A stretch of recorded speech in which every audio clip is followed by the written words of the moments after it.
المرسلین والعاقبۃ للمتقین اما بعد فاعوذ باللہ من الشیطان الرجیم بسم اللہ الرحمن الرحیم۔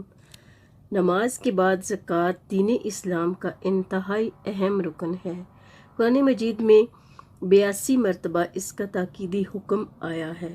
زکوٰۃ نہ صرف امت محمدیہ صلی اللہ علیہ وسلم پر فرض ہے بلکہ اس سے پہلے بھی تمام امتوں پر زکوٰۃ فرض تھی۔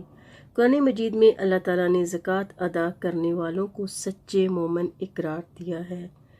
الذین یقیمون الصلاۃ ومما رزقناہم ینفقون اولئک ھم المؤمنون حقا۔ وہ لوگ جو نماز قائم کرتے ہیں اور جو کچھ ہم نے انہیں دیا ہے اس سے خرچ کرتے ہیں وہی سچے مومن ہیں۔ سورہ البقرہ میں اللہ تعالیٰ فرماتے ہیں کہ زکوٰۃ